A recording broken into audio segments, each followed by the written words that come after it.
I've been in church long enough to know that just because you go doesn't mean you're saved. Just because you're saved doesn't mean you're living right every day. Just because you hear a great message, it doesn't mean you understand it. And just because you are spiritually free doesn't mean you're free of mental restraints. Our mind may be how we understand and navigate the world, but it's also how we understand and navigate our spiritual side as well. When your mind and God are not in alignment, it shows in your actions. So I'll give you an example.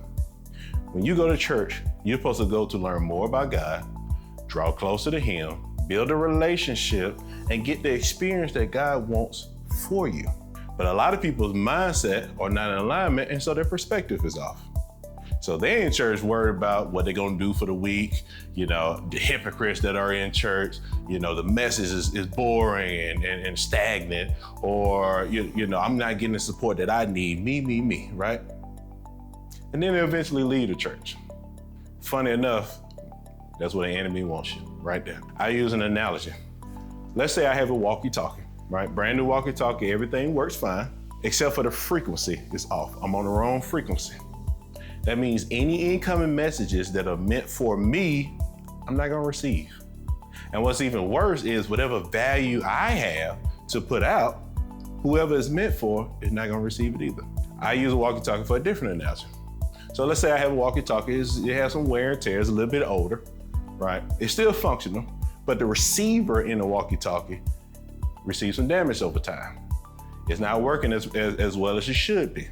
And what's even worse is, the person holding the walkie-talkie never even think to look into it. So that means any incoming messages, it will not be received the way it was intended. Let's say the message came in and says, it's never over. Now is the time, never quit. Right? The way you respond to that message would be like, okay, let's go. You're motivated, you push, you ready, and that was the way it was intended. But the receiver has some wear and tear. The receiver is damaged and never been repaired. So now that same message sounds like it's over, now quit. You're gonna react completely different to that message than you would have if the receiver was fixed.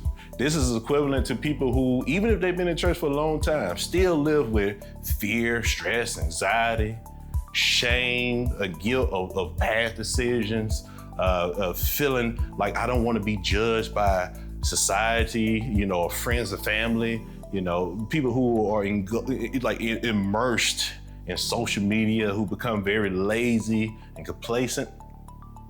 There's a lot of people who are living this life, even if they are people of faith. No wonder you're not living in your fulfillment. No wonder you're not living in your purpose, because your mind has some wear and tear, it has some damage. That is why everything I do is very precise, right? My presentation is designed to show you who you are right now was developed over time, which means over time, it can change.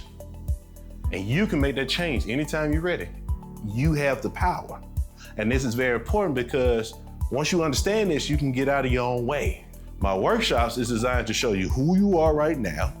And the reason that's very important is the same reason that when you walk into a doctor's office, they ask you what's wrong. They trying to diagnose the situation so they can know what to give you. Also too, there may be something deeper that you don't even know. That's why that's so important. The next part is understanding the person you need to become to fulfill your purpose, to walk in fulfillment, and the rest is filling in the gaps in between so we can get you to that point. Then afterwards, building a community that stay with you on your journey. Keep you accountable, keep you motivated, keep you pushing. Everything is straightforward. The reason being is because a lot of people live life thinking that if they just pray and wait, somehow fulfillment, somehow purpose is just gonna come to you. True fulfillment comes after action. In the beginning, God said, let there be light. There was action, and then there was light. Even Jesus said, break the fish, break the bread, action, and people were fed.